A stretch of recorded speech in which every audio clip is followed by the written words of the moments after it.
Ladies and gentlemen, the distinguished author, Mr. Aldous Huxley. Brave New World is a fantastic parable about the dehumanization of human beings. In the negative utopia described in my story, man has been subordinated to his own inventions. Science, technology, social organization, these things have ceased to serve man. They have become his masters. Aldous Huxley's novel portrays a dystopian future under the dictatorship of a world state, where every aspect of human life is controlled, from laboratory creation to the grave.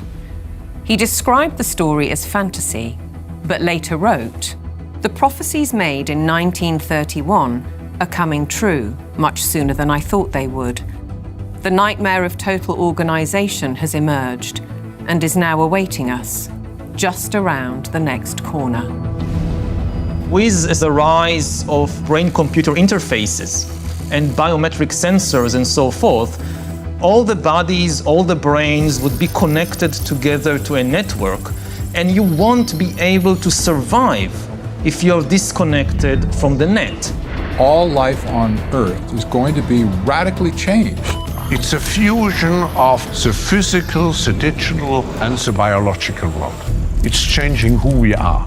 These people have gotten to the point now where they are openly anti-human. Everything will be monitored. The environmental consequences of every human action. They cannot happen without digital ID. Once the digital ID is in place, it's game over for humanity.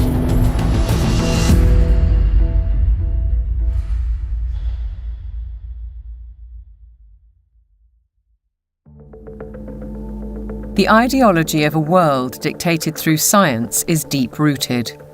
Almost a century ago, a movement was established in the United States, preaching that the population should be governed by an elite of selected experts, scientists and academics, rather than democratically elected politicians.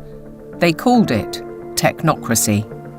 These engineers and scientists from Columbia University promoted what they thought was going to be the replacement for capitalism and free enterprise. It's not going to be price-based economic system. It's going to be based on resources and energy, control over energy. They thought that science was the answer for everything. They didn't have any spiritual bone at all. You know, they were very mechanistic in their thinking. The definition was clear. Technocracy is the science of social engineering, the scientific operation of the entire social mechanism to produce and distribute goods and services to the entire population. The movement was short-lived, but the principle never died. As we'll demonstrate, a stranglehold on policy and resources has always been the ambition of the powerful oligarchs behind many of today's world institutions.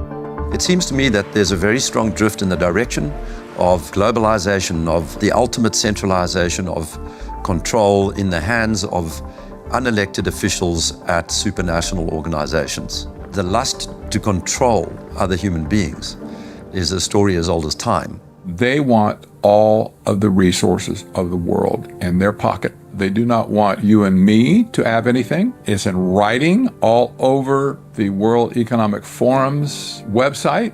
By 2030, you will own nothing and be happy.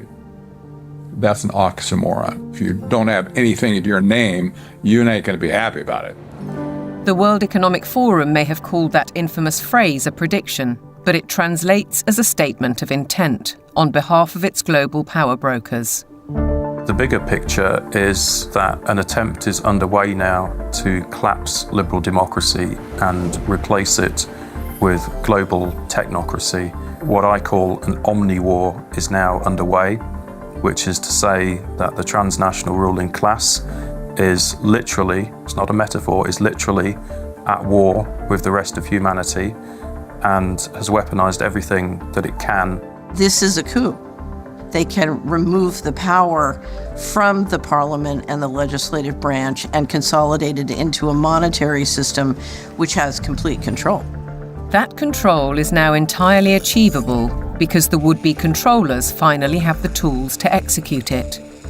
total surveillance, artificial intelligence, digital IDs, and central bank digital currencies. The potential for social control is gigantic and potentially irreversible. What our experts are describing is a world commanded by an exclusive group of bankers and industrialists, affecting every aspect of our lives. What we eat, what we can buy, where we travel, where we live, and all bypassing democratically elected governments. You could be forgiven for thinking this is a grand conspiracy theory, but please consider this.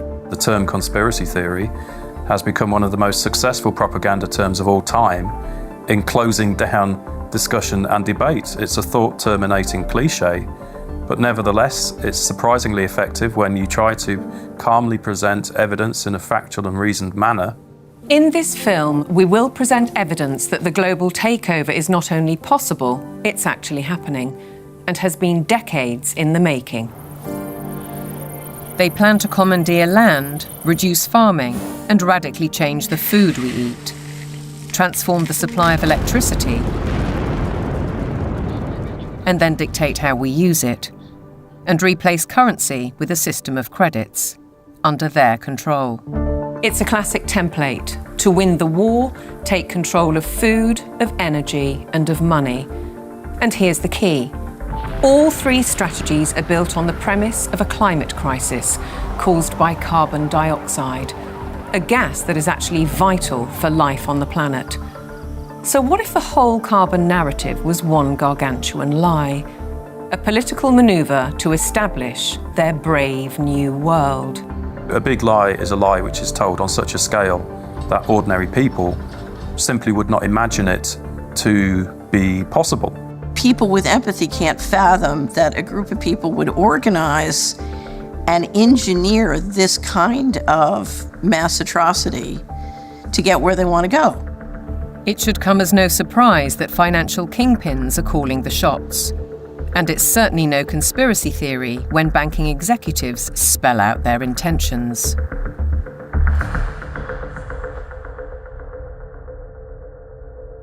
We are on the brink of a dramatic change where we are about to, and I'll say this boldly, we're about to abandon the traditional system of money and accounting and introduce a new one. And the new accounting is what we call blockchain. It means digital. It means having an almost perfect record of every single transaction that happens in the economy, which will give us far greater clarity over what's going on. It also raises huge dangers in terms of the balance of power between states and citizens. We are shifting to a new financial system, but the general population is not shifting to a new financial system. It's shifting to a control grid. CBDC can allow government agencies and private sector players to program, to create smart contracts, to allow targeted policy functions. For example, welfare payment. For example, consumption coupon. For example, food stamp. By programming CBDC, those money can be precisely targeted for what kind of people can own and what kind of use this money can be utilized. A key difference with the CBDC is that central bank will have absolute control on the rules and regulations, and also we will have the technology to enforce that. They're saying we can control with rules. We don't need currency anymore. And so it's no longer a financial system or a currency system. It's purely a digital concentration camp. It's a slavery system. When Catherine Austin Fitts talks, we should listen. She's a former high-level investment banker in New York and held senior office in the first Bush administration in Washington. There may be 1,000 models of how it could work. But essentially, you will have, whether it's a banking account or a credit card, and it can be turned off and on. So my incentive system is not you go to work and work hard and you get money. My incentive system can be based on how you behaved in the last 5 minutes, on a 24/7 basis. CBDCs, as the name suggests, would be issued by central banks like the Federal Reserve in America and the Bank of England, not by high street banks. They would signal the end of cash, and every transaction you make would be transparent and held on a permanent database. Crucially, under a net zero regime, your carbon footprint could be at the heart of the system. We're developing, through technology, an ability for consumers to measure their own carbon footprint. What does that mean? That's where are they traveling? How are they traveling? What are they eating? What are they consuming on the platform? So, individual carbon footprint tracker. This can be the infrastructure for a carbon credit system. It's totalitarian control, and if people don't become aware of it now, it's going to be too late to backtrack from this. It's a ratchet system where it's very difficult, if not impossible, to backtrack. But why is now the time for change? Because the system is in crisis. It entered crisis in 2019. Mark Carney, he talked quite openly about how the international monetary and financial system had entered profound crisis and was effectively on its last legs. If you study the history of how the central bankers designed technocracy, essentially when they created the Fed, they said, look, this can't last forever. We're going to need, at some point somebody's going to get hip to this game. We're going to need another system. And I will say this, because I used to be part of that, I was born and bred to be a central banker. They plan ahead hundreds of years in advance. Predictably, the money brokers seem to hold all the cards. As a subtext, does the ruling class need to protect itself as artificial intelligence threatens mass unemployment? And what will happen to our existing assets if the banking system is collapsed and money disappears overnight? In an unknown future, one thing is certain. Digital IDs are essential to the project. If they become compulsory, data on every detail of our lives will be monitored, stored, and monetized. Nothing, but nothing, would be private. For younger people, often it's the case that they like technology, they're completely au fait with it, they enjoy it. So they don't see the dangers that technology can bring because, like a drug dealer does, you feed people, low levels of drug where it's all fun. And then later, when you have them addicted, you feed the hard stuff and that destroys their life.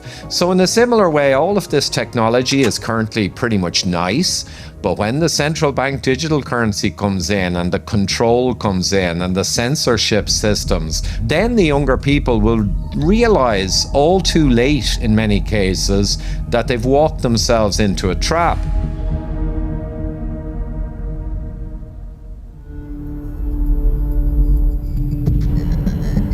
One man who knows the dangers only too well is Aman Jabi, who was at the forefront of digital development in Silicon Valley, California, for 25 years. He left when he recognized the dark side of surveillance technology, choosing instead the peace and beauty of Montana. He's an expert in facial recognition. It's a technique that is used to uniquely identify the biometrics of any face. So, in a device like your smartphone, and most modern smartphones in the last 5 or 7 years, they have a 3D camera module in the front of the phone, which you cannot see. Within that module is a near-infrared projector, which projects tens of thousands of dots on your face. Those dots are then distorted based on the contours and the features of your face. And there's a near-infrared camera then takes a picture of that distortion, captures it, and then reverse engineers the exact profile of your face.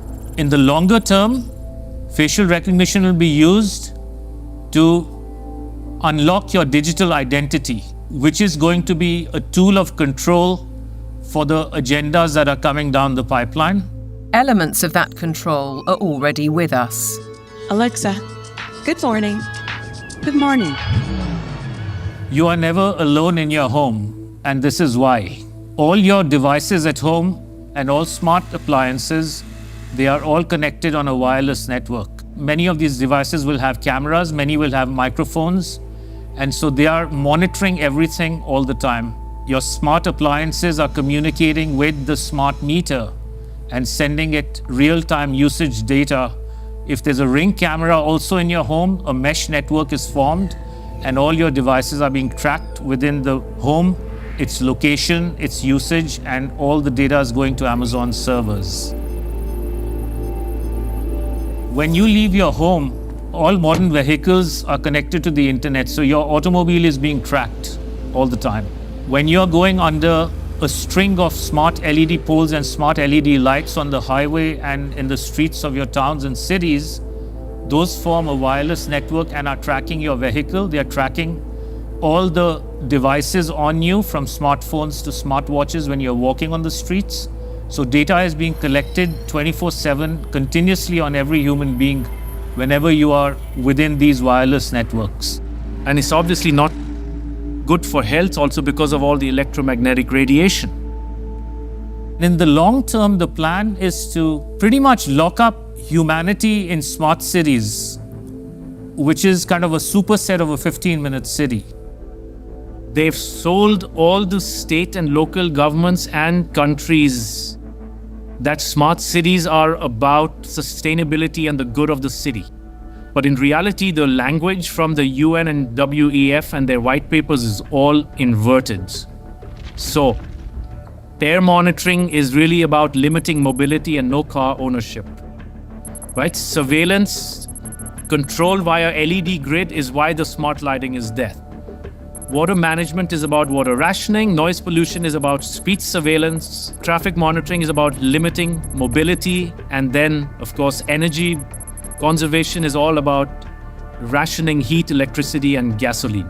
Another concept one should be familiar with is called geofencing, and think of it as an invisible fence around you, where you cannot go beyond a certain point. And that will be related to your face recognition, digital identity, and access control. Your smart contracts, SoftBrick can turn off your digital currency beyond a certain point from your house. Our world has been turned into a digital panopticon.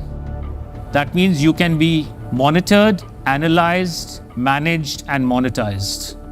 Surveillance capitalists are already making billions of dollars selling our information to big corporations, because this kind of detailed knowledge enables them to predict and influence our behavior.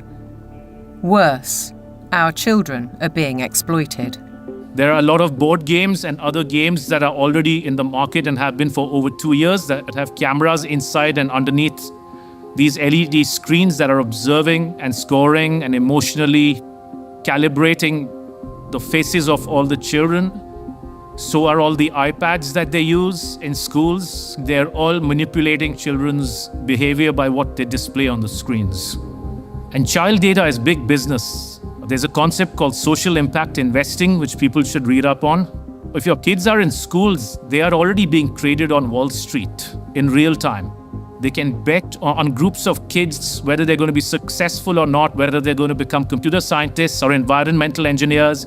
So children have become essentially a commodity and have been for years with this system.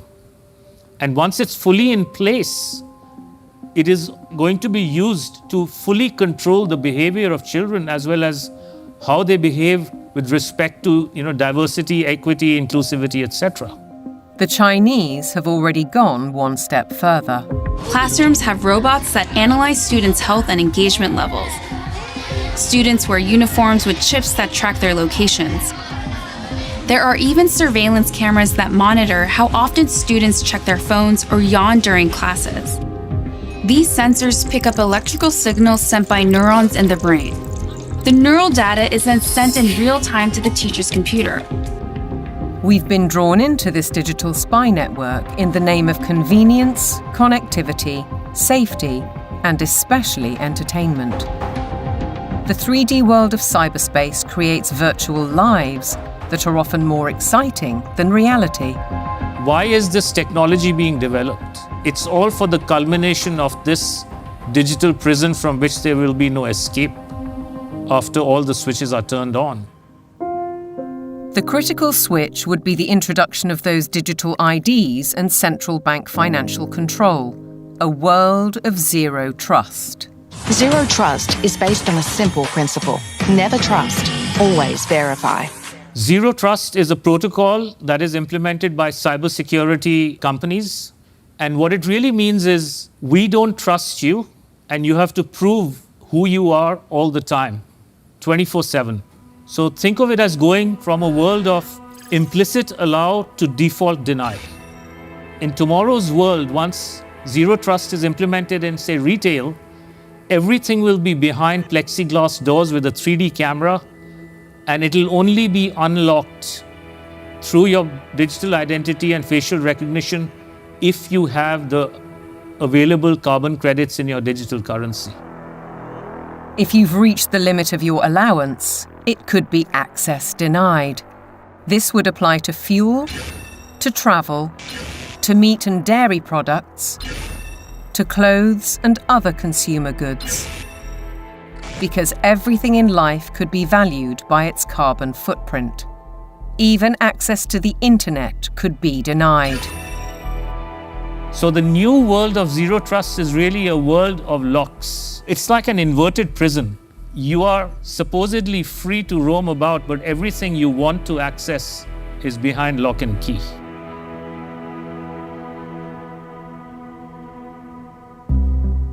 Most advances in science, including AI, bring great advantages to the world.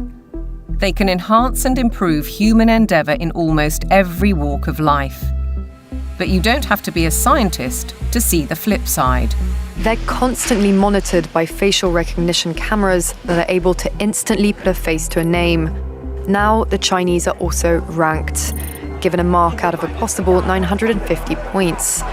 For now, the number is a sort of bank credit rating, keeping track of everyone's spending habits. It may seem scary, but it's just like that here. We're used to it, and anyway, we don't have a choice. If you think this couldn't happen in the West, ask yourself why so many cameras, smart poles, and 5G networks are being installed in your neighbourhood. In London, the police are using facial recognition surveillance. Sainsbury's is already experimenting with AI. Thank you for waiting. The cabinet will now be opened. In UK railway stations, surveillance is being tested to collect travellers' data. And in Oxford, these barriers were installed by the council under its so-called 15-minute city plan. They were removed following protests. But look at what's replacing them in these quiet residential streets. As the tech companies are proud to tell us, the possibilities are endless. We've developed the camera into a sensor. The camera does not only capture video, it can now start to count, measure, and detect. With deep learning capability, the camera is able to generate accurate and trustworthy data and send notifications in order to take action, all directly from the camera. And since our cameras have open technology, well, we can work with different analytic partners from all over the world and together do just about anything we want. Note that they can do just about anything they want. Digital technologies mainly have an analytical power. Now we go into a predictive power. But since the next step could be to go into a prescriptive mode, which means you do not even have to have elections anymore, because we know what the result will be. Ultimately, we're facing manipulation by the system. A world where instead of us using technology, technology is using us. But who's really pulling the strings? Banking and oil dynasties like Rothschild and Rockefeller inevitably get mentioned, as do the modern-day big tech masters, including the ubiquitous Bill Gates. David Hughes takes a wider view. It's those who own the means of production, who are capable of magicking money out of thin air, who control the media, and all of the other means of production, which have now been weaponized against the rest of the global population. Catherine Austin Fitz, the banking insider, adds a sinister thought. If you know their name, they're not at the top. Either way, it's a story of power, money, and manipulation by a small group of people who share common interests. and a belief that the world needs top-down control for maximum efficiency. As we'll see, it could result in the destruction of the farming industry in favour of laboratory foods, and a shortage of electricity because of the race to net zero. Net zero means the impoverishment of ordinary people. It means fundamental changes to their lifestyles, and the politicians are not being honest with the people about it. Surprisingly, the blueprint for transformation is woven into the United Nations Agenda 2030, ostensibly a vision for a better world. Excellencies, ladies and gentlemen, I say again that taken together, the 2030 Agenda for Sustainable Development and the Paris Climate Agreement provide humanity with a master plan for a sustainable way of life on this planet. New York City, late September 2024, the setting for the United Nations Summit of the Future, a gathering of member nations to reinforce and accelerate Agenda 2030 and its 17 Sustainable Development Goals, or SDGs. The plan has a broad spectrum and is full of worthy ambition. But behind those deliberately bright and colourful boxes lies a darker theme, a shifting of influence and potentially power towards unelected world bodies. The strategy goes back well into the last century, and pressure is growing, because the goals are far behind targets set at the grand relaunching in 2015. 17 inspiring Sustainable Development Goals, the SDGs. Our aim is clear, our mission is possible, and our destination is in our sights. To end poverty and hunger, address inequality, protect our planet, and build a life of dignity for all. It appears to be a noble and ambitious programme for a perfect world. And who could argue with those aspirations? But critics insist the goals are not what they seem. Alex Newman is a journalist and broadcaster who's been investigating the issue for 15 years. He has his own way of interpreting the rhetoric. You have to learn to speak what I call UNEs. You have to know what the terms mean if you want to truly understand what is being discussed. When they talk about peacekeeping forces or the peacekeeping role of the United Nations, they're actually talking about the war-making capabilities of the United Nations. So you have this Orwellian doublespeak. When they talk about transparency, more often than not, they're talking about eliminating your privacy. Human rights is another very, very good example. They make very clear in this document that your rights can be restricted under the guise of public order or morality or whatever the case may be. And so they're saying, here's your rights, but by the way, they're not really rights. We can revoke them at any time. The UN is filled with contradictions like this. Like, for example, when they talk about gender equality, right? A normal person in the Western world thinks gender equality means a woman has a right to earn money, to own property, to have all the rights and privileges that a man would have. When you look at the individuals who lead this movement within the UN, you're talking about radical feminists. You're talking about people who are very interested in dissolving the nuclear family. As you dig into these goals, it's very clear we're dealing with something far more nefarious. Once you look past the marketing slogans, the kind of warm and fuzzy, we're going to end hunger, which again is just window dressing, you realize that this is actually a blank check for totalitarian global control. Author and campaigner, the late Rosa Koire, called out the plan more than a decade ago. It is the biggest public relations scam in the history of the world. But it's far more than that. It's a blueprint. It is the action plan to inventory and control all land, all water, all minerals, all plants, all animals, all construction, all information, all energy, all means of production, and all human beings in the world. What can be measured can be managed and ultimately monetized. In fact, a study at Yale University has calculated that the natural assets of the world are worth $5 quadrillion. Is this the basis of the new world monetary system? And is it the deep underlying reason for the United Nations project to rewild 50% of the Earth by 2050. They talk a lot about biodiversity. They want you to think of like, oh, we're going to preserve the toucans and the parrots and the lizards. But when you actually dig into this, what they're talking about is creating, and they're working on it now, an international database with virtually all of the genetic material of all of the species on the planet. And then they want to start mixing and matching it. Bill Gates, ultimately, and his buddies want to end up in total control over all life on the planet. Is it a coincidence, then, that Bill Gates has become the largest private landowner in America while planning to build smart cities in which to corral the general population? What is indisputable is that the oligarchs of global business are embedded in United Nations policy. They don't care about the planet. They care about getting in. Finance goes to where it gets the greatest return. There's a move into the green finance. It's all about profit. It's not about the planet. This is not conjecture. Under the guise of climate change and net zero, vast fortunes are already being amassed. Take carbon exchange markets. Companies emitting excess carbon dioxide can buy credits from businesses that are carbon negative. But increasingly, many are paying a high price to offset their emissions against land schemes. Grasslands, forests, conservation projects, and so on. Some legitimate, others not so.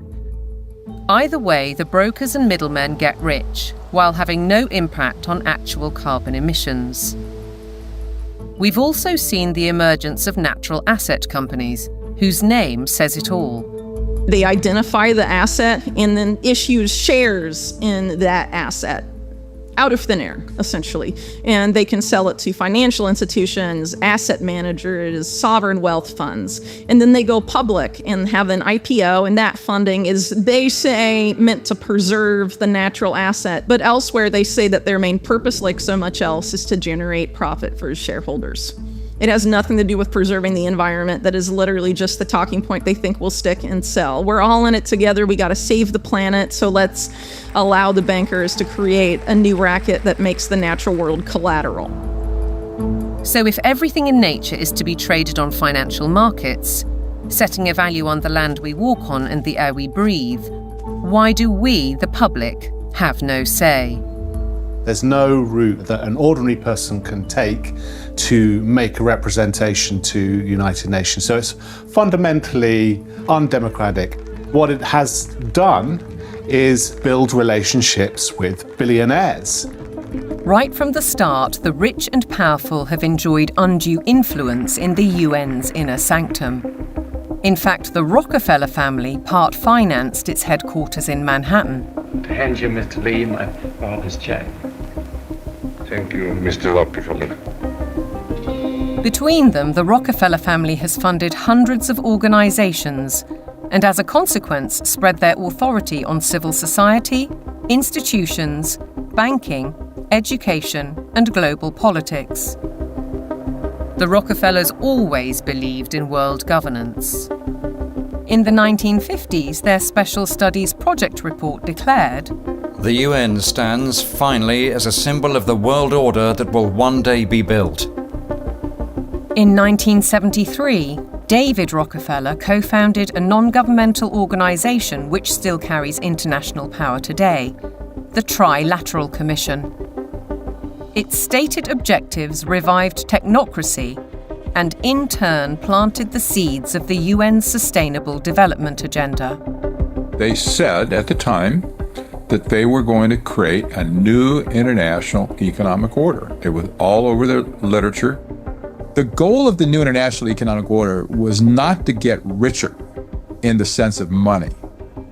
They knew even back then that eventually the fiat currency system of the world was going to disintegrate.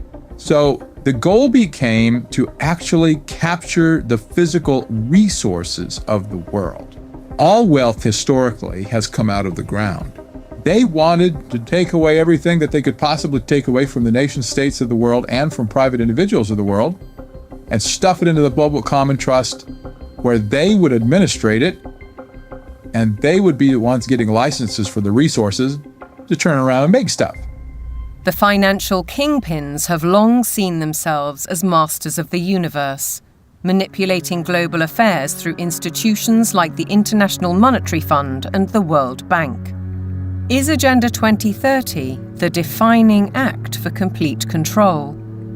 And how significant was the global response to COVID-19? As the world builds back from COVID-19, we have a once-in-a-lifetime opportunity to make investments that will strengthen the economy and improve public health, and fight climate change for generations to come. One might ask why the UN needs a multi-billionaire finance and media player as a special envoy, or why Mark Carney, the former governor of the Bank of England, who called for a new global monetary system, is the UN's special envoy for climate action and finance. And then there's Larry Fink, the boss of BlackRock, the world's largest asset management company. He's a board member of the World Economic Forum, and as we'll see, has driven the UN's goals through investment strategies for the past 20 years. All three are principles of the Glasgow Financial Alliance for Net Zero, a partnership with the UN. With the green economy worth trillions to corporations and investors alike, it's hard not to see a conflict of interests. Are the bankers raising money to achieve United Nations goals? Or are the goals a Trojan horse to change the world's financial control systems? Now consider the events at Jackson Hole, Wyoming in August 2019, only 3 months before the COVID outbreak. It's when Mark Carney delivered his call for change, and BlackRock proposed a new financial mechanism, Going Direct, which in principle allows central banks to channel capital direct to large corporations. So the central bankers got together in 2019, the G7 central bankers, and voted on the Going Direct Reset. And the Going Direct Reset, of which the COVID operation was part of it, has done a phenomenally excellent job of massively consolidating capital into central control. If you look at the COVID operation from a financial standpoint, it was absolutely clear that it was one way you balance the books. It worked. The major corporations like Amazon and others were allowed to continue business. Meanwhile, other businesses, particularly small and medium-sized entities, were deemed to be, quote, inessential. Many of them were put out of business. And so what we saw was a global wealth transfer of a reported $3.3 trillion from the working classes and the middle classes to this kind of super rich billionaire brigade. The people who ran the operation made an absolute fortune. It was economically, as a taking, it was a huge taking. And that included billions of pounds of taxpayers' money going to pharmaceutical firms for so-called vaccines. Whatever the truth around COVID, Dr. Hughes says the response deployed dangerous elements of social control, what he calls weaponized deception. We see techniques of shock and awe being applied through the lockdowns, techniques of isolation, making reality seem strange and threatening. All of this helps to de-pattern the mind. These are all well-known military tactics. Look them in the eyes and tell them you're doing all you can to stop the spread of COVID-19. Stay home, protect the NHS, save lives. These are, in fact, very nasty and very vicious techniques which were deployed against the public of multiple countries at once.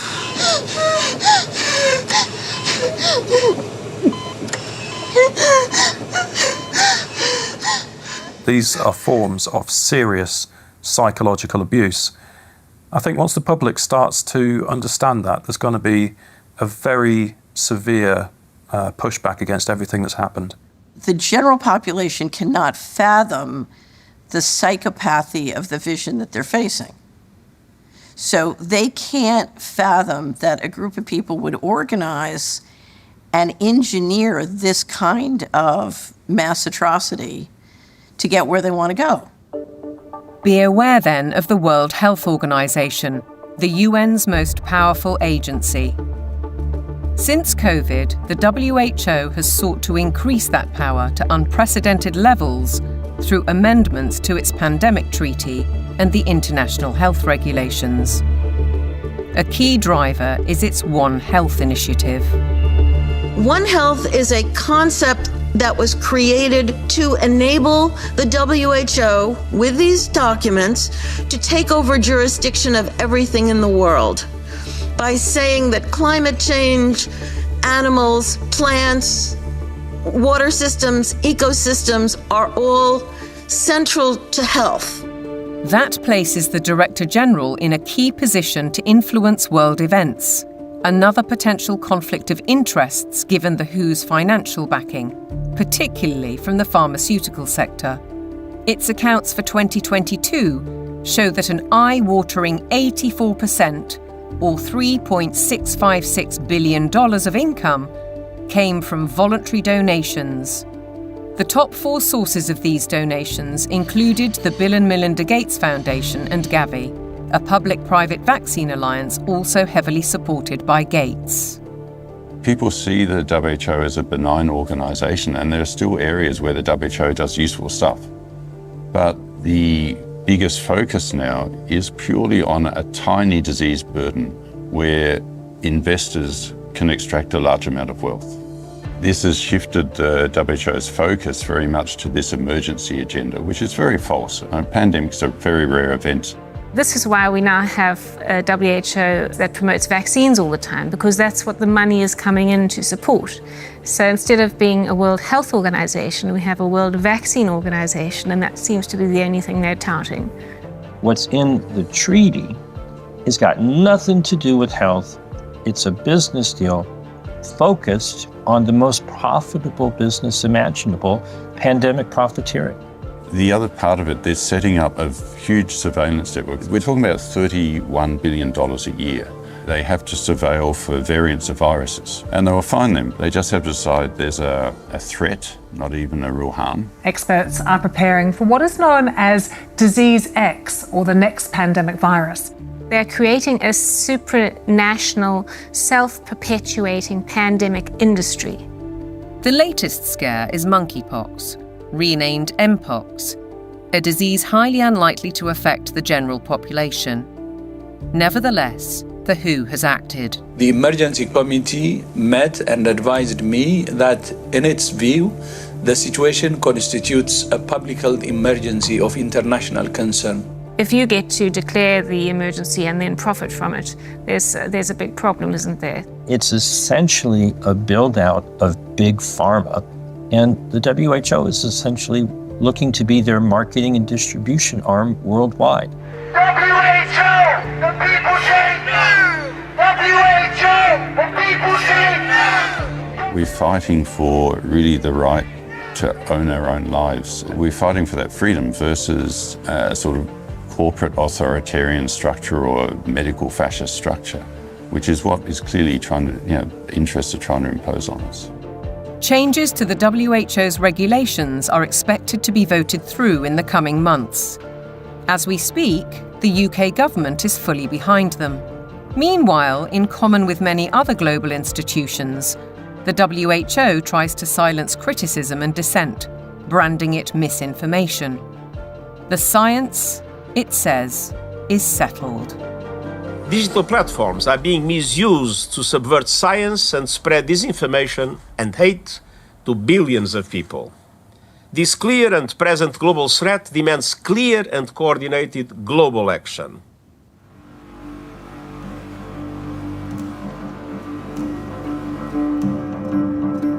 I have a little rule of thumb for diagnosing a centralization scam. If we can detect 1, a propagandized global crisis, 2, admitting only global solutions, and 3, with dissenting voices viciously silenced, then we know with absolute certainty that we are dealing with a scam. Control, dictate, eliminate debate, the hallmarks of a totalitarian regime. And nowhere is the cold ambition of corporate dominance more evident than with the World Economic Forum.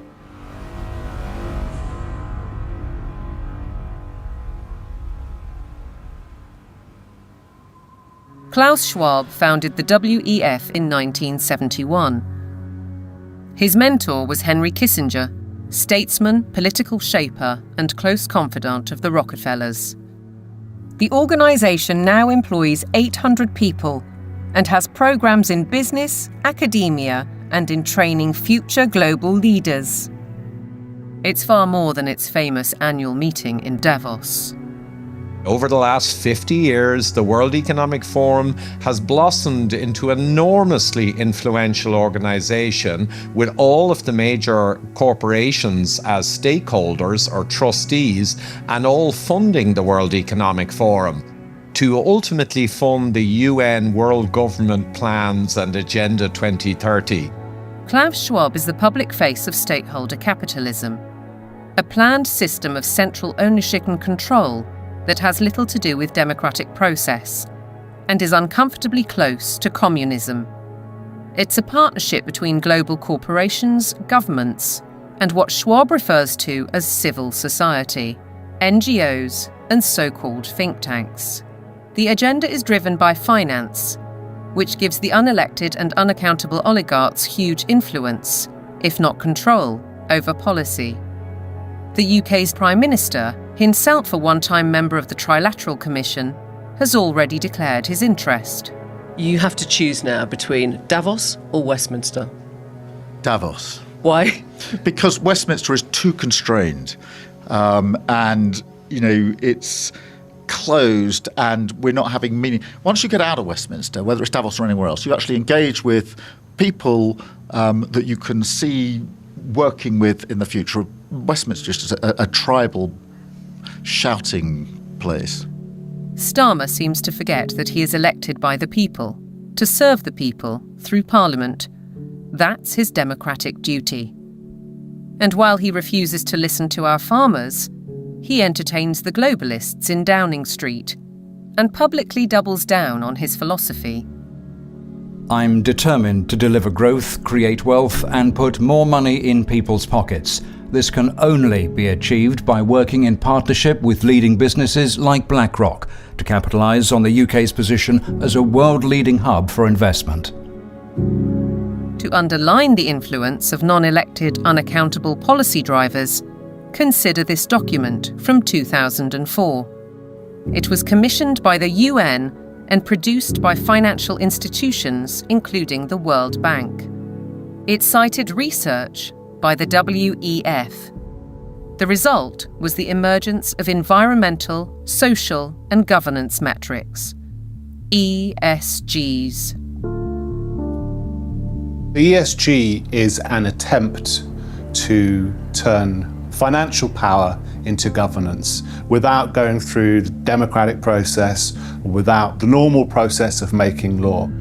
ESGs allow major asset management companies such as BlackRock to impose ideologies on businesses and consumers across the world through their investment strategies. BlackRock's billionaire chairman and CEO, Larry Fink, also a board member of the WEF, remember, is clear. You have to force behaviors. If you don't force behaviors, whether it's gender or race or just any way you want to say the composition of your team, you're going to be impacted. Now we get ethics, green ethics, racial ethics, gender ethics, driving corporate decisions about who may have money, what they may use their money for, and how they're going to behave in society and what they're going to do with it. This is a new form of political power that isn't accountable, isn't transparent, and it isn't democratic. We, the public, are being manipulated. Our lifestyles, our culture, and our future, be it through forced woke ideologies, intrusive technologies, so-called pandemics, censorship, or information which is too often propaganda. Your compliance is vital to the agenda. To impose global solutions, the leadership needs you to believe in global problems. Climate change is here, it is terrifying, and it is just the beginning. The era of global warming has ended, the era of global boiling has arrived. This stuff is so fantastically stupid, it's hard to believe that they're doing it. There is no climate emergency. That is a total scam. If they came out and said, hey, we want to destroy your economy, we want to destroy the middle class of your country, and then ultimately we want to make you a slave to a one-world government, it just wouldn't be as appealing as saying we're trying to save the planet for future generations.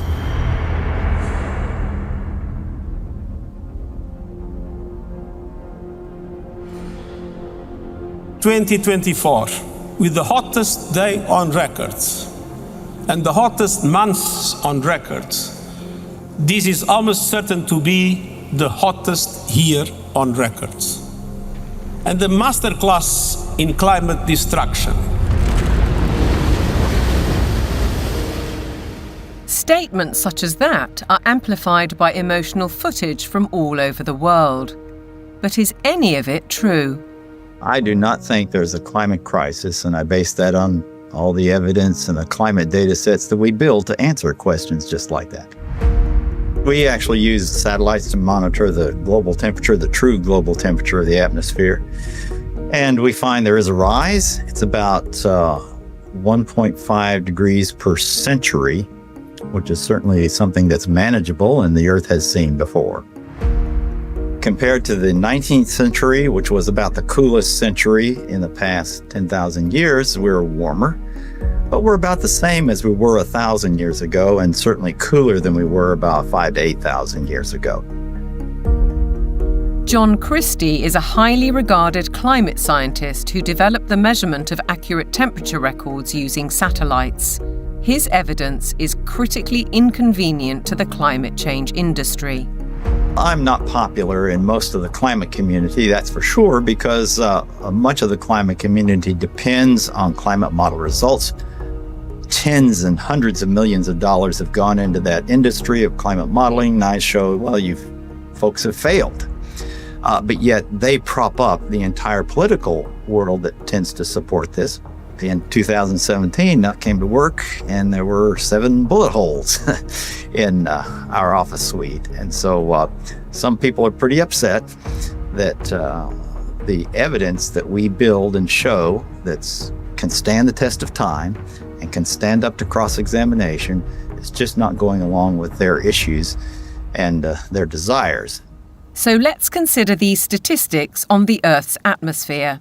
78% is nitrogen, 21% oxygen, other gases make up less than 1%, and carbon dioxide accounts for a mere 0.04%, the majority of which is natural. Can man-made CO2 really be a problem? Roy Spencer and I are going on the assumption that all the warming that you see is due to carbon dioxide emissions. And so we find that that's a pretty modest warming. But see, that's a big assumption. Mother Nature is able to warm up the planet without extra CO2. And so we are just saying the worst case scenario is this warming of about 1.5 degrees. And that's certainly not a catastrophe at all. On the contrary, carbon dioxide is vital for the world's survival. The greater the concentration, the better plants grow. In fact, according to NASA figures, the world has become 14% greener in the last 40 years. During the last cool period before industrialization, let's say 200 years ago or so, it was below 300 parts per million. And during the ice ages, it was even lower. And that's a dangerous level because plants struggle to survive when the CO2 is at a low level.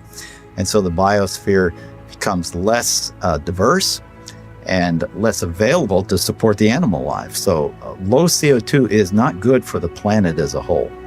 Where is the logic then behind the UK's decision to spend £22 billion on facilities to capture carbon? The greatest controversy of all revolves around readings from ice cores. CO2 levels can be measured in bubbles of air trapped in ice thousands of years ago. By aligning this to temperatures, scientists have argued that carbon dioxide is the cause of global warming. However, closer inspection leads to the opposite conclusion.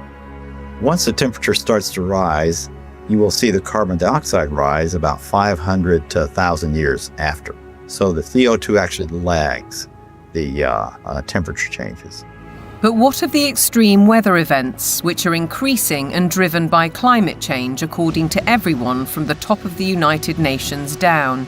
Professor Christie says there is no data to support those claims. And what we find is that virtually every one of these claims is false. The extremes are not increasing. Hurricanes are not increasing in intensity or frequency. Same with tornadoes or thunderstorms or floods or droughts. It's just going along like it always has with the natural variability. Why aren't we looking at the surface data sets that are constantly adjusted upwards? Why aren't we looking at the 40.3 record at Conisbee, which the Met Office is very proud of, on July the 19th in 2022? And when we did a freedom of information request at the Daily Sceptic, we found that there were 3 Typhoon jets landing on a runway next to the measuring device, because Conisbee, as they call it, is actually RAF Conisbee. It's a military airport. The temperature lasted for 60 seconds. Sticking a thermometer up the backside of a jet aircraft is not probably scientifically the best place that you can sort of determine temperature measurement, particularly when you then morph it into a global database, which the Met Office has, and then tell dear old Antonio Gutierrez that the globe is boiling. The whole thing is junk. How we came to the point where we think that we're going to prevent bad weather from happening by eliminating fossil fuels is just about the most nonsensical, illogical thing that I can imagine. And the whole world is caught up in this nonsense. So how did the carbon story take hold? Meet the man who invented climate change, according to The Telegraph. His name? Maurice Strong, an oil tycoon, a Rockefeller associate, and a man with an extraordinary talent for moving between high finance, politics, and the United Nations. Strong was a member of the highly influential Club of Rome, an institution formed in 1968 at a Rockefeller property on Lake Como in Italy. A group of scientists, academics, and industrialists discussed what they saw as an urgent crisis: the impact of human activity on the planet. I don't think we can sustain current growth trends much beyond, say, the lives of children who are being born today. To prove the thesis, they commissioned computer modelling at the Massachusetts Institute of Technology. This research laid the foundations for an agenda that's persisted for over 50 years. Cut use of autos, use less electric power, have fewer children, limit growth. All of this was fueling this ideology that there's too many people on the planet, there's not enough resources, and that something has to be done. The natural world in which man lives and on which he depends is indeed deteriorating, is being destroyed in many instances at a rate that is accelerating and that can only continue to accelerate unless we begin to control the activities that are having this destructive impact. In 1975, the Club of Rome published a second report, Mankind at the Turning Point. The lead quotation was telling. The world has cancer, and the cancer is man. The report concluded, the solution of these crises can be developed only in a global context with full and explicit recognition of the emerging world system, a new world economic order, and a global resources allocation system. In other words, technocracy, top-down control of everything, including populations. But if that was the solution, a worldwide problem was required. Climate change provided the answer, as admitted in a later Club of Rome document. This is the quote from page 115. In searching for a new enemy to unite us, we came up with the idea that pollution, the threat of global warming, water shortages, famine, and the like would fit the bill. All these dangers are caused by human intervention, and it is only through changed attitudes and behaviour that they can be overcome. The real enemy, then, is humanity itself. It really does look as though they are inventing climate change there. They just made it up out of thin air, literally. That nobody really looks at that book and say, well, there you go. This has nothing to do with science whatsoever. They just made it up. Interestingly, in 1988, Maurice Strong had been instrumental in establishing the IPCC, the mainly political entity which endorsed a thesis by a small group of scientists that industrial carbon dioxide was driving climate change, and the IPCC has been locked into that theory ever since. Maurice Strong's masterstroke came in 1992, when as Secretary-General of the UN's Earth Summit in Brazil, he saw 179 nations commit to a World Action Plan, Agenda 21. We have been the most successful species ever. We are now a species out of control. Nobody would question the need for a cleaner environment and the protection of nature, and Strong's legacy lives on through the Kyoto Protocol, the Paris Accord, the current Agenda 2030, and the worldwide push for carbon net zero. But there are questions on his motives and his connections. He was behind the first financial carbon market and a founding director of the World Economic Forum. Surely a conflict of interests with his involvement in the IPCC. A skeptic might ask why nearly all research grants in almost 40 years have gone on developing IPCC carbon dioxide theories, while anyone who raises questions is ridiculed, cancelled, or has their career stalled. Funding for someone who wants to determine the natural variability of the climate system as an explanation for what has happened is just not there. I mean, the government is very clear that they want a catastrophic story. There is no single science paper that proves conclusively that humans control all or most of the global climate. If there was, you wouldn't hear the last of it. Instead, we get this call to authority to the IPCC, the United Nations Panel on Climate Change. Many more scientists and academics are speaking out against the IPCC. Almost 2,000 have signed a declaration stating that there is no climate emergency, including Nobel Prize winner Professor John Clauser, who wrote, "The popular narrative about climate change reflects a dangerous corruption of science that threatens the world's economy and the well-being of billions of people." We need to have a full and honest debate about the science, and it needs to be discussed in Parliament, it needs to be discussed in the media, it needs to be generally discussed, and we need to sort of bring the drains up, if you like, on all of the science to see what is there really a threat. That debate is highly unlikely, because the juggernaut of net zero careers on, with trillions at stake. What is certain is that the repercussions will affect the food we eat, ravage our countryside, and have a disastrous impact on our energy supply.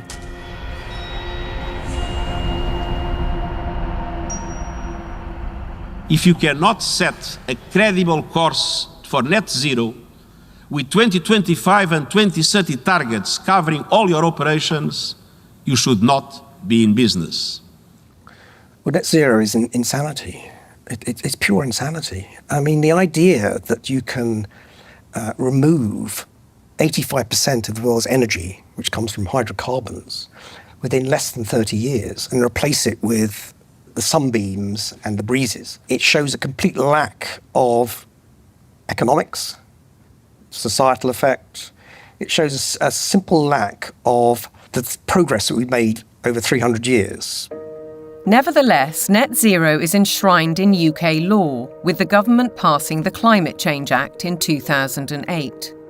A 100% reduction in emissions by 2050 from 1990 levels was included later in a strategy document.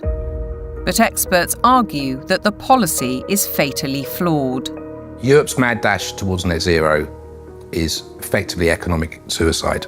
Politicians are purposely impoverishing ordinary people, purposely deindustrializing Europe, where companies are forced to move to countries where they have access to cheap energy, whether it's the US who frack and therefore have cheap gas, or whether it's to China, which is still predominantly producing from non-renewable, especially coal. It is literal economic suicide. China continues to open new coal-fired power stations to drive the factories that manufacture wind turbines and solar panels, which are then sold to the West. As a result, China emits almost 30% of global greenhouse gases, while the UK is responsible for less than 1%. In essence, carbon emissions are merely transferred to another part of the planet. And while China gets richer, UK households face a bleak and expensive future. What it will effectively do is price ordinary people out of having access to electricity at a time they want and a price they can afford. The core problem is that neither the infrastructure nor the technology exist to provide a constant supply of electricity.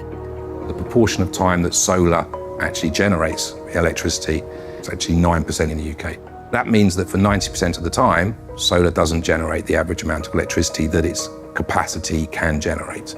For onshore wind, it's about 20 to 40%, and for offshore wind, it's about 30 to 50%. So that means by definition, you will always have periods of time when renewables aren't producing electricity, but there is demand for electricity. As we'll hear, the net result is that supply will be rationed. Reality, though, seems not to concern the activists.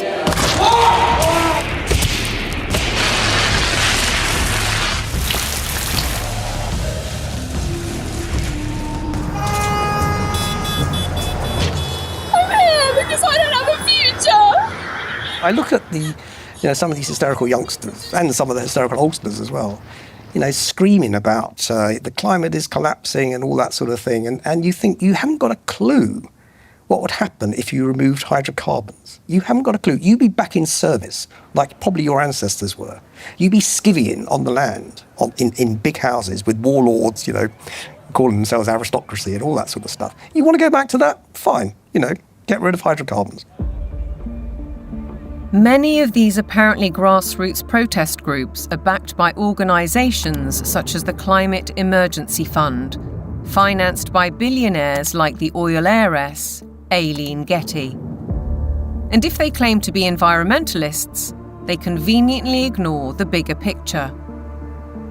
Thousands of wind turbines are disrupting coastal waters, changing habitats, affecting marine life, and killing seabirds. Landscapes are being scarred by the production of lithium for electric car batteries, and by cobalt mines in Africa, where child labour contributes to huge corporate profits. How does the loss of thousands of square miles of farmland to vast solar parks meet the UN's biodiversity goal? And how helpful are wind turbines when they're blotting the landscape visually and through noise pollution, and disrupting wildlife in the air and on the ground? The glorious mountain terrain of southwest Wales is a stark example. It's a landscape breathtaking in its beauty, untainted and largely untouched by humans. A haven for wildlife, a place where life runs its natural course.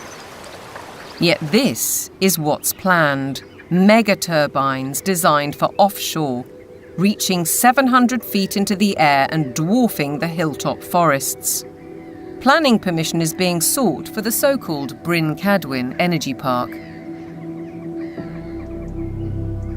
If you put one in the valley floor, it would be standing some 40 metres above the valley floor, so above the horizon. But they're not putting them in the valley floor, they're putting them on the top of the hills. So it'll be standing some 600 odd metres above sea level up there, casting a shadow over our solar panels. Justin Cotter lives right in the centre of the proposed development. He's fighting to preserve the countryside he loves. And across the mountain, Jason and Josie Barker are equally aggrieved. It feels very much like it's exploitation, using the climate crisis narrative as its supporting evidence. So it feels like it's being abused in a tremendous way, and there's going to be a lot of destruction done in the name of doing good, which really just seems utterly backwards. And if we really want to protect nature, then some of the best way of doing that would be to leave it well alone, especially in the wilder places, and let it flourish. We certainly found that being here, The more we've lived here, the more we've worked with it and encouraged it, the more it's come back. All of those spruce trees on top there, they will have to go to make way for turbines. All of that. All of this spruce will be gone. To build a 230-metre turbine in that location, it's going to take some crane to lift the 240-tonne nacelle onto the top of the tower some 180 metres up. So they'd have to stabilise all the ground for the crane, stabilise the ground for the actual turbine, put in a concrete plug basically in the ground of some 1,000 tonne of steel, 4,000 tonne of concrete, just as a base.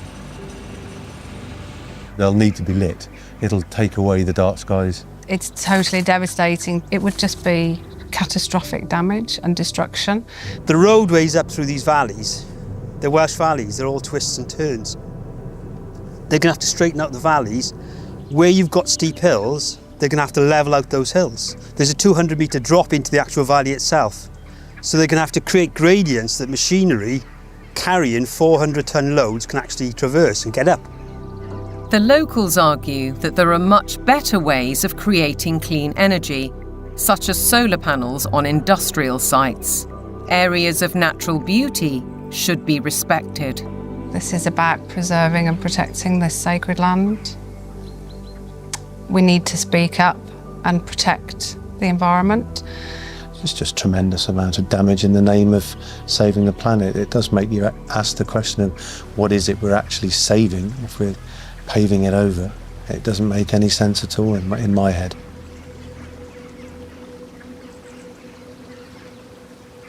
The proliferation of turbines and solar panels certainly seems at odds with protecting biodiversity, and experts argue that the economics simply don't add up.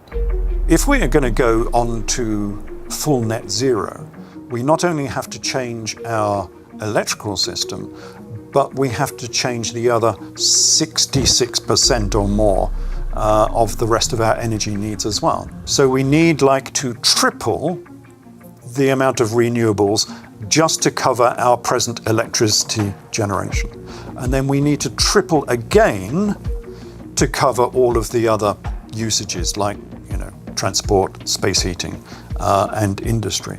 So it's almost a tenfold increase in the amount of renewable energy that we're producing.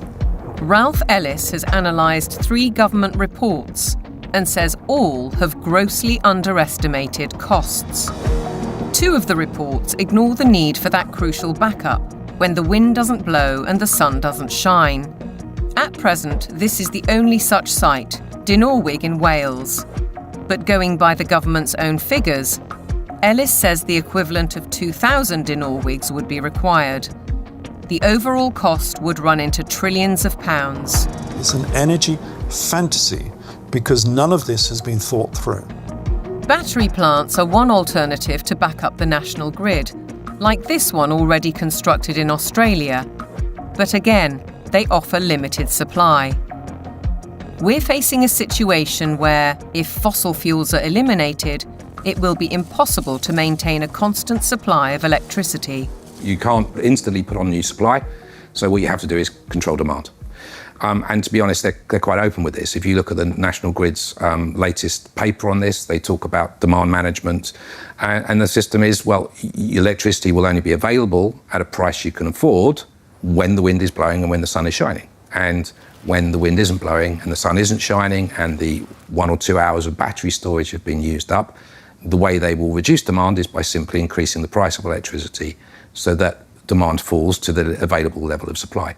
Part of the control that the government has, or part of the means by which it can manage the demand, is through the use of smart meters. Effectively, smart meters allow them to do minute-by-minute pricing, which means that as the intermittent renewable production goes up and down, they can effectively change the price at which you can use electricity. So essentially, it's going back to pre-industrial age where the weather determines our lifestyles and our energy use. A government-sponsored report from the UK Fires Organisation agrees that targets will not be met and therefore electricity usage will have to be cut. They say we'll have a quarter of the power by 2050, and they say there'll be no travel, there'll be no meat or no beef lamb. There will be restrictions on clothing, and we will live in mud huts. And it's not an exaggeration, they use the word earth. The United Nations use the word bamboo, impacted earth, soil detritus. This is what they're writing. But what of the claim that renewable energy will be cheaper? Not so, says Derek Bertelsen. We can also look at the accounts of these renewable energy companies. And what we see if we look at those is that the cost of production is considerably higher than the market price of electricity. And therefore, without these subsidies, these renewable companies would go bust. Ironically, the anticipated reduction in supply comes at a time when demand is about to skyrocket, with the explosion of surveillance systems and artificial intelligence. BlackRock's Larry Fink predicts that by 2030, data centers will use 30 times more power than a single city. Where's that power going to come from? Are we going to take it off the grid? What does it mean for elevated energy prices for everybody else if it's that? I think it's going to represent some huge societal questions that we have not addressed, the negative side. Forget about the use of it, but just the generation of it is massive power. If the race to net zero will affect our energy, it could also have a devastating effect on our food, as global policies and the march of corporations accelerate.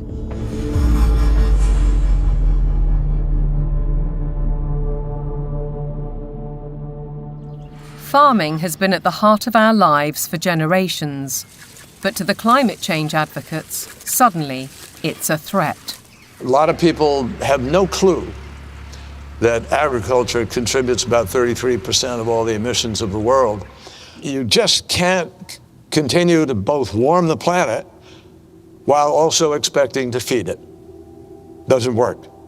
One thing John Kerry didn't mention was that farming and agriculture contributes 100% of the food that we need to eat. So that's a little kind of an important detail that he ought to have mentioned. And I think what we're dealing with here is actually a global war on agriculture. I believe they are demolishing our food infrastructure, partly to cause a crisis, right? And I guarantee you, mark my words, we're going to be in a food crisis and they're going to say it's climate change.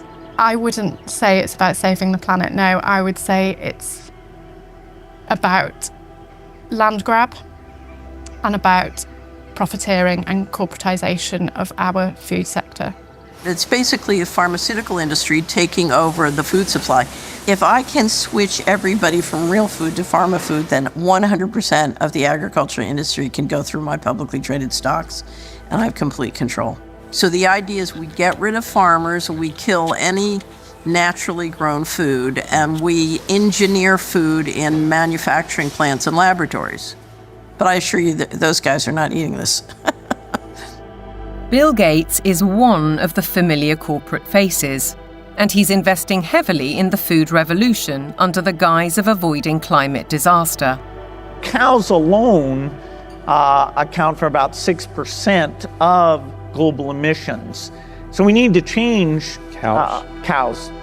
And while he talks up the perceived problem, Gates is pouring money into the supposed solution: artificial meat and genetically modified crops.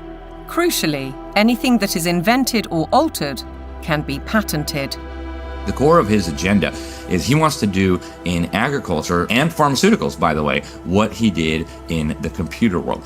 True power, massive, incalculable wealth comes from owning intellectual property and then monopolizing it. They want to make it so that every single organism that is used for food is ultimately under their control, either through the 3D printing or through this genetic manipulation.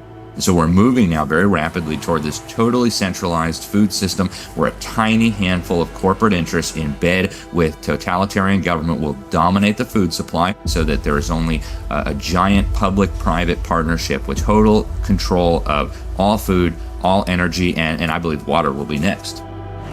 While the global machinations continue, thousands of farmers fear for their livelihoods. And the new UK government's first budget has multiplied those fears.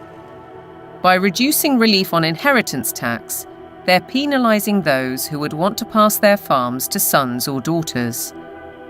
The National Farmers Union described it as a disastrous budget for family farms that would snatch away the next generation's ability to carry on producing British food and see farmers forced to sell land to pay the tax.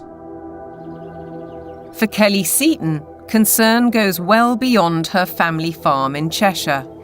It makes me feel incredibly sad that the dairy and meat industry is so vilified. You will never find anything as nutritionally complete as milk and meat. The food that is going to replace milk, meat, and all of the other products that we produce in this country is going to be very nutritionally lacking. They will starve us from nutrients, and then the pharmaceutical companies will probably pick up the slack on that, all of which create a profiteering circle. No Farmers, No Food was set up to campaign against untenable net zero and climate change policies. Farmers, says Kelly, are being dealt a deeply unfair hand.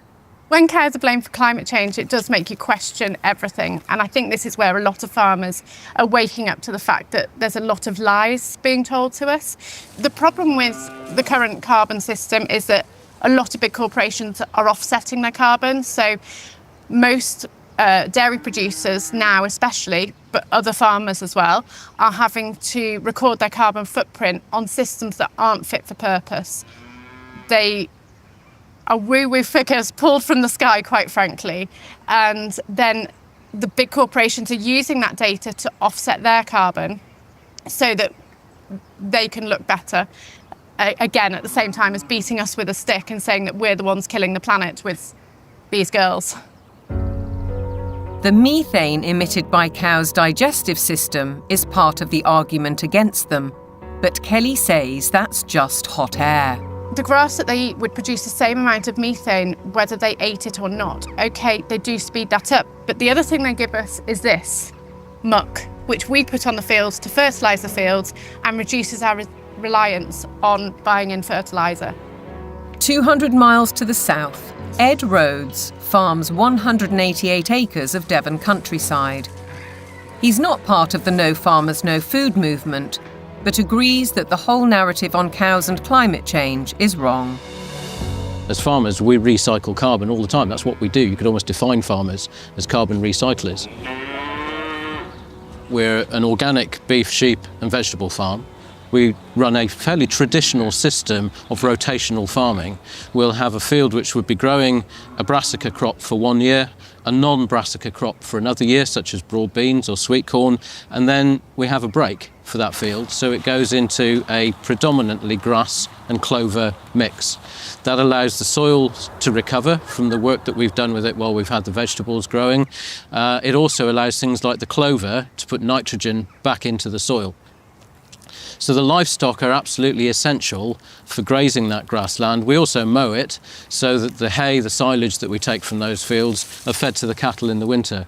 The bale I'm sitting on, the bedding that they're standing on, is all mown from very rushy areas on our farm. The animals then dung onto that. We compost that. That gets spread onto the land primarily where we're growing the vegetables to put the fertility in, and that's what then produces our crops. If you remove livestock from the system, you have no system. Farmers like Ed Rhodes work with knowledge and passion, but still have to comply with a labyrinth of government rules and regulations, including carbon monitoring. And now land itself is under threat.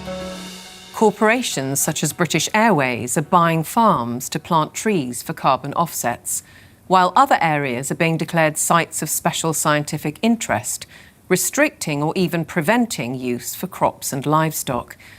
And then there's the United Nations SDGs. Goal 15.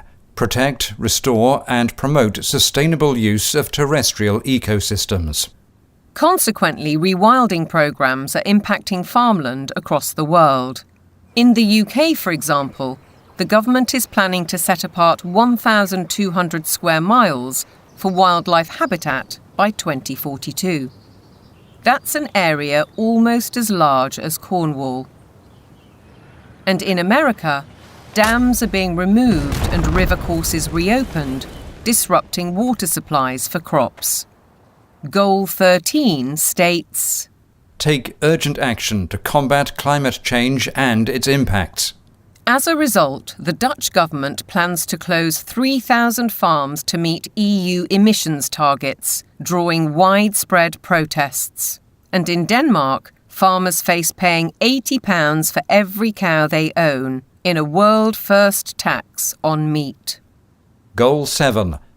Ensure access to affordable, reliable, sustainable and modern energy for all. One result: cultivated land is disappearing under vast solar parks. How does this square with the UN's biodiversity goals or even ending hunger? Maybe they're questions for Ed Miliband, the UK's Secretary of State for Energy Security and Net Zero. He's cleared the way for a huge solar park on prime farmland in East Anglia, an area big enough to site 1,745 football pitches. It's a crime to take food productive land out for solar panels, which are unrecyclable, potentially not that productive going forward, and not feed the planet. It is absolutely catastrophic. We've gone from being 78% self-sufficient in 1984 to now less than 60% self-sufficient. I think it's about 54%, which I think is set to fall even further this year. On top of all that, British farmers are being paid not to produce food under schemes like the Sustainable Farming Incentive. Kelly Seaton understands that many farmers accept the money to balance their books, but has this warning. When you look at how many farms are selling up, how many arable farms are struggling, we're walking into food shortages, and I think we're going to end up eating more processed food, maybe lab-grown meat, and I think that's part of the plan. The squeeze on farming is self-evident. Our supply of natural food is under very real threat, just as the WEF predicted.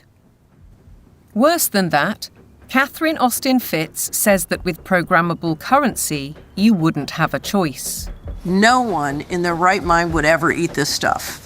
But the reality is, once they have control of your transactions, they can dictate what food you can and cannot buy. If they want you to buy pizza made with insect-based flour, that's what you're going to get.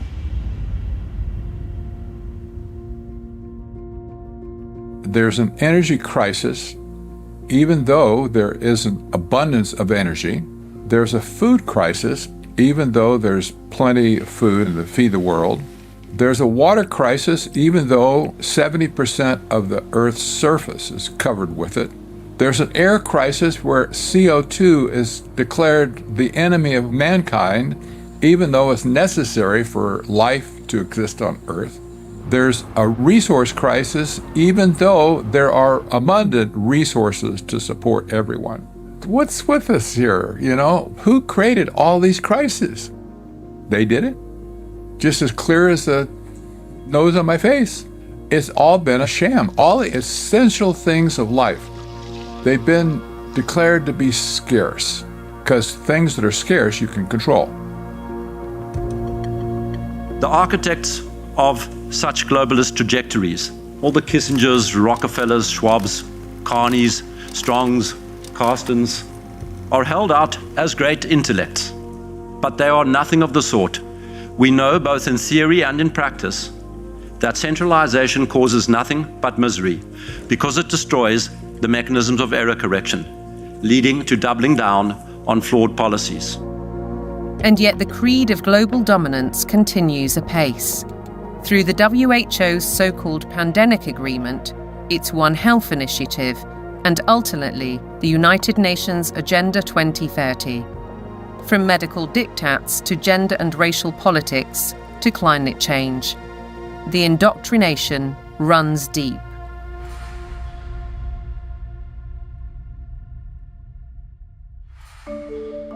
Local councils have been sucked in by the tentacles of global power, encouraging them to spend vast amounts of time and taxpayers' money on climate schemes, without challenging the rationale.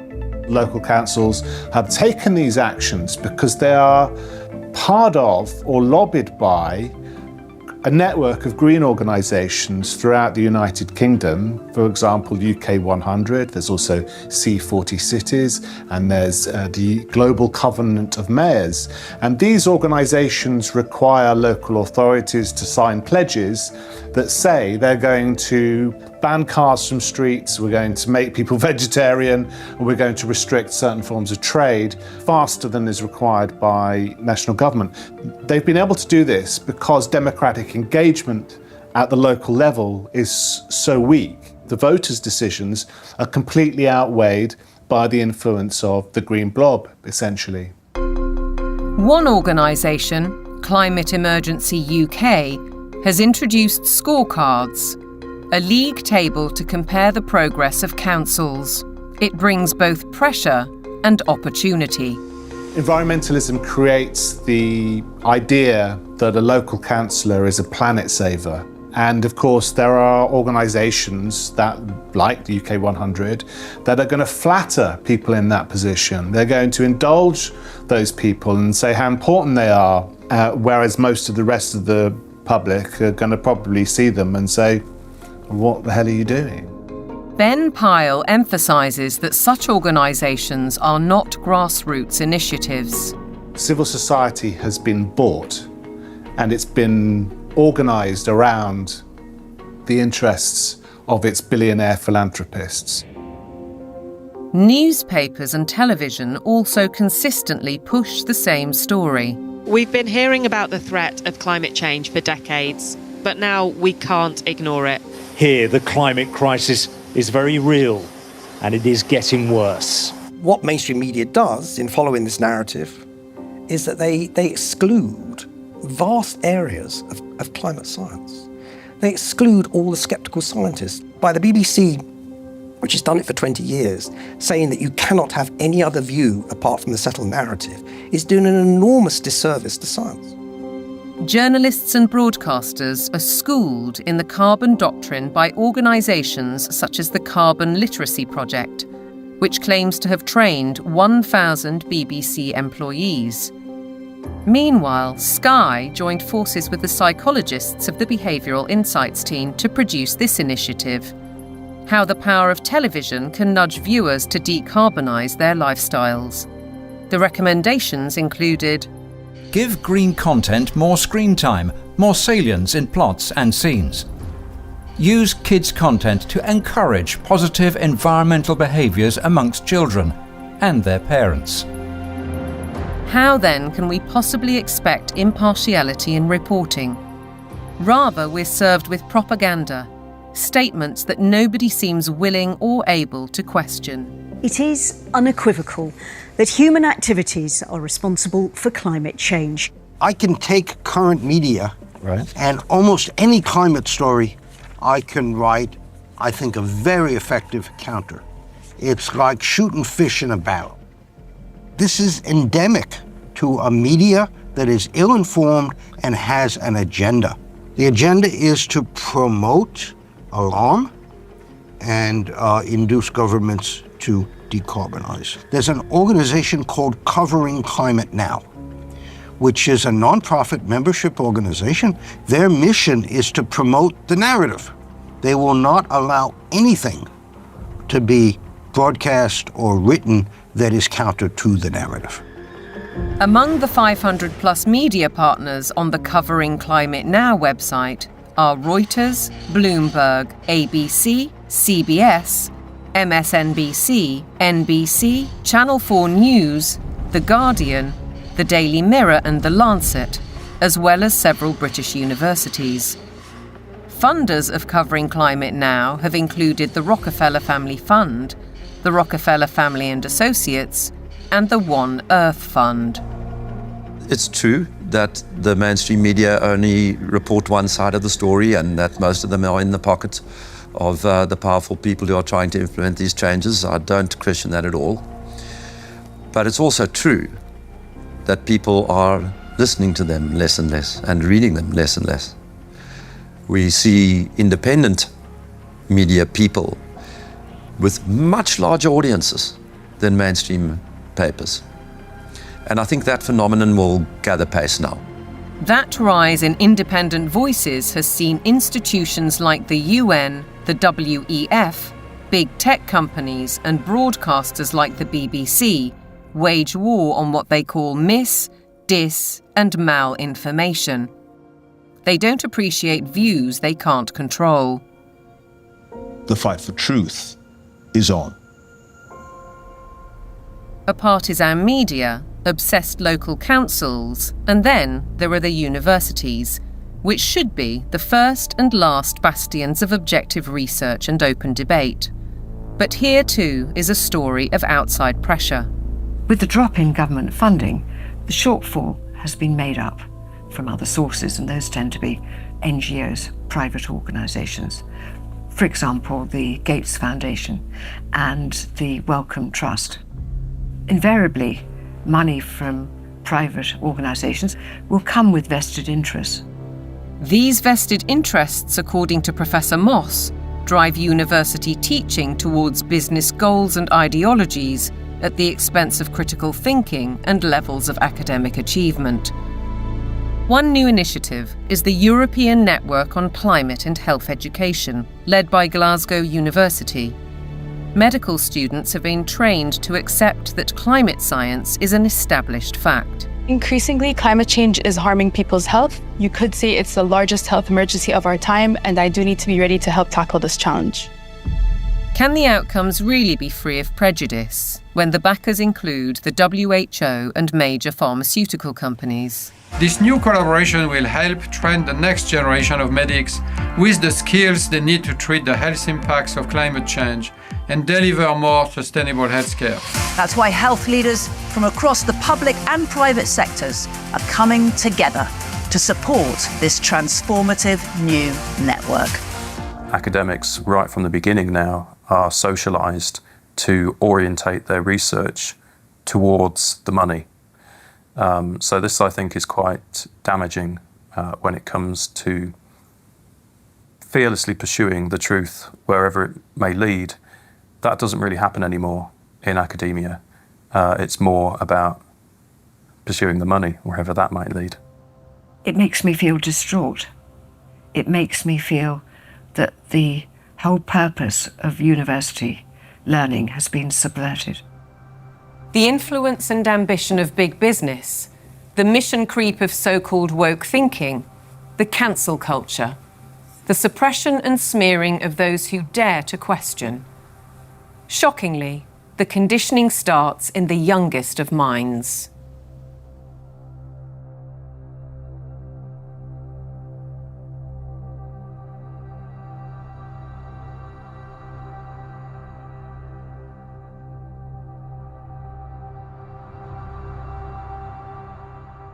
All aboard for global goals!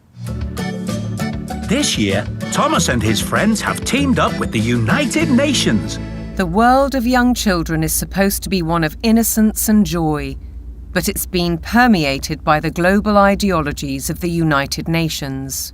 If you go to goal number 4, it deals exclusively with education. And when you think education, recognize they're talking about indoctrination. The Sustainable Development Goals.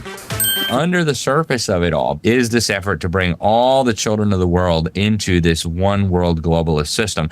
And what's so remarkable about this to me is that it's not even hidden anymore. Take part in the global movement to save our world from being destroyed. How will you fight climate change? Try meat-free meals. Reduce your electricity use. Give your clothes a second chance. We died! It's kind of your fault! And you can never ignore Greta. The eyes of all future generations are upon you. And if you choose to fail us, I say we will never forgive you. I don't want you to be hopeful.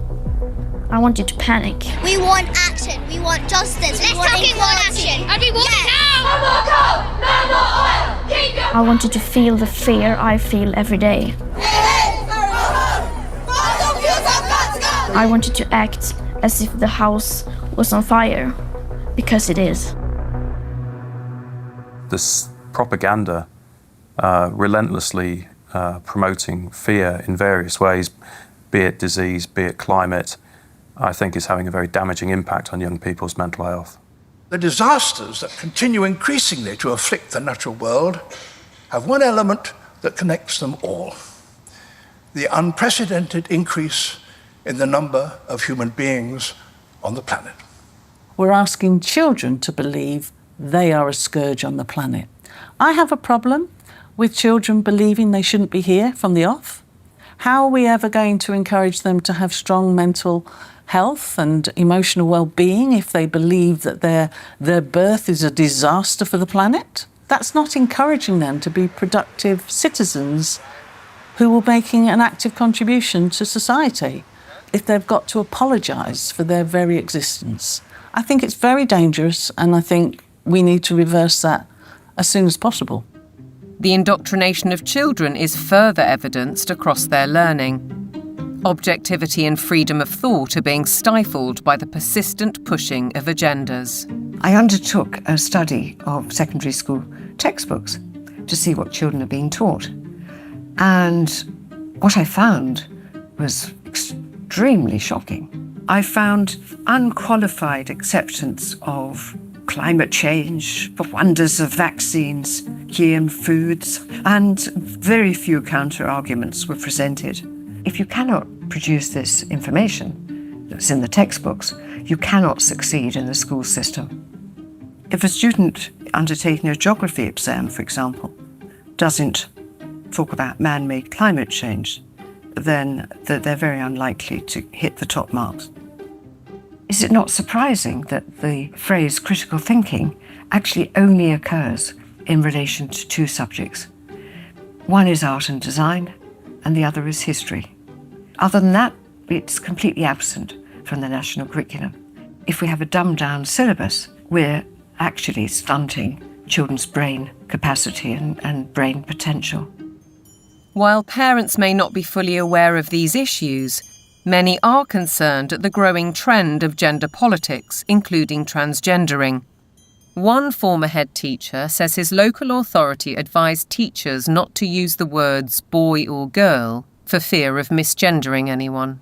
The Department for Education as well has really subscribed to this kind of woke ideology. So there's almost like brownie points for the more woke you can be. Why do you have makeup and lipstick and glitter on? Because I think it looks pretty. Oh! You don't think it looks pretty? What schools have done is employ third-party agencies to deliver material for which the third parties most certainly have a vested interest in. And I wouldn't have a problem if it was I'm there in school to ask children to accept me as I am. That's fine. We all need to be tolerant and liberal in a diverse society. My problem is that what they're actually doing is more a form of evangelism, which is this is who I am and you might be too. In my heart, I've always known that I'm a girl, Teddy, not a boy, Teddy. I wish my name was Tilly, not Thomas. Language carries so many meanings and messages. And if schools are encouraging social transitioning, that's not a neutral act. That's a significantly impactful act. Dr. Fraser is also highly critical of the World Health Organization's recommendations, suggesting that 4-year-olds should learn about sexual stimulation. It's harmful. They don't need to know it. And in fact, for those children who are perhaps victims of adult abusers, how will they ever know the difference between what is happening within the home if they're encouraged to also explore that part of themselves within a school curriculum? What do we do with an organisation like the United Nations or the World Health Organization if we take our orders from them about what is suitable education for our child? How do we say, no, we're not doing that, we want a change? Teachers are sent on courses to embrace the diversity dogmas, and many buy into them. But Fairclough says that those who don't keep quiet for fear of reprisals. it's a dereliction of duty. It's a dereliction of their legal as well as their moral duty to safeguard children against harm. I can certainly say I feel very let down by the teaching profession because I am not hearing people speaking out on behalf of the children. A one-world dictatorial education, a dumbing down in the classroom, fluidity of gender, the impact of technology. Are our children being groomed for a life in the digital prison? Today, nobody has any idea what to teach young people that will still be relevant in 20 years. As computers become better and better in more and more fields, there is a distinct possibility that computers will outperform us in most tasks and will make humans redundant. And then the big political and economic question of the 21st century will be, what do we need humans for? Or at least, what do we need so many humans for? Do you have an answer in the book? At present, the best guess we have is keep them happy with drugs and computer games. But this doesn't sound like a very appealing future. A chilling forecast, and one which echoes Brave New World, in which the oligarchs did indeed provide drugs and entertainment so that people learned to love their enslavement. Yet there are even darker clouds on the horizon, the spectre of transhumanism. In a sense, it is that final piece of the puzzle. If you want to gain total control over everyone and everything, then you actually ultimately need to be able to implant technologies inside human bodies. And that's exactly what's taking place. Artificial intelligence, the metaverse, near space technologies, and I could go on and on. Synthetic biology. Our life in 10 years from now will be completely different, very much affected, and who masters those technologies in some way will be the master of the world. These modern technocrats seem wedded to science and technology at the expense of our human spirit and ingenuity. They aspire to a data-driven world which is robotic and predictable in every sense, with no room for creativity or individual choice. But if the goal is, and always was, population reduction, maybe they're right on track.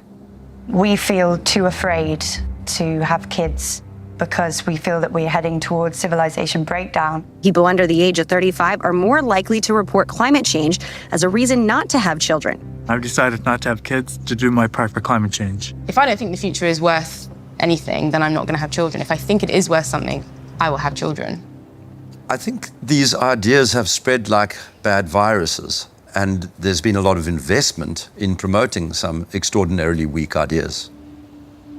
Sitting at the top of all of these very bad ideas is one giant one, which we can call anti-humanism. Transhumanism, the trans phenomenon, net zero, lockdowns, population reduction, all of these ideas are basically the ugly stepchildren of anti-humanism.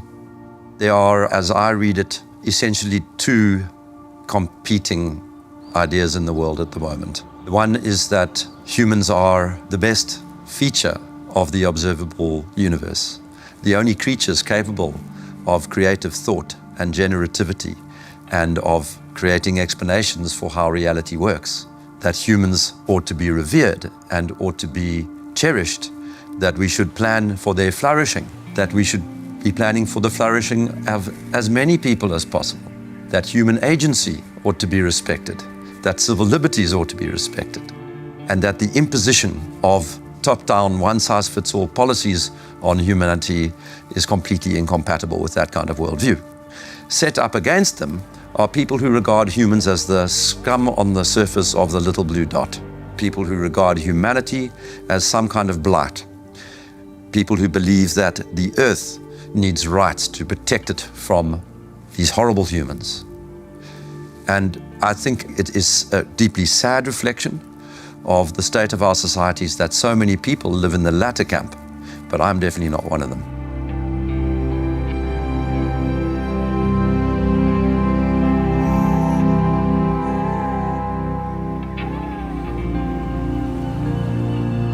We can all stand up to tyranny. We can and must fight for the things that truly matter.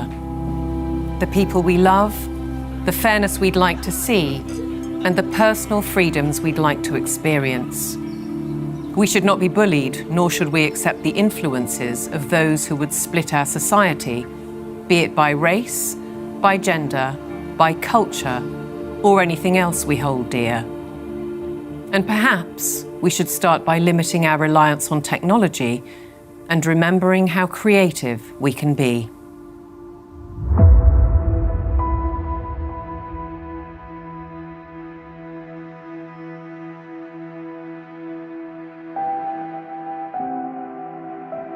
Once you've seen it, you can't unsee it. You can't go backwards. So what that means is that over time, more and more people are starting to see this now. The powers that be have no choice but to keep pushing forward for their global technocracy. They're the ones who are attempting the controlled demolition of liberal democracy. They have only one route they can go, and they are tobogganing towards disaster. On the other side, we the people have no choice but to fight back against all of this.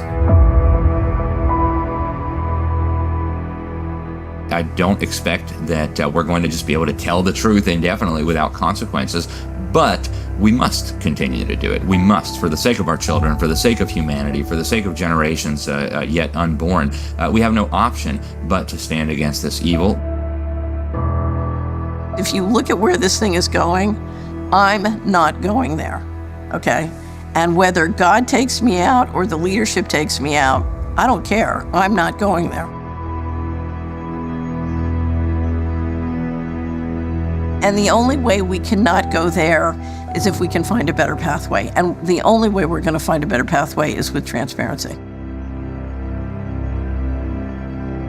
If I want to live as a virtuous human being, I need to live amongst people that are free. And if one understands that one mustn't live on their knees, even if you have to die on your feet, you must share truth, because truth is the weapon for free people.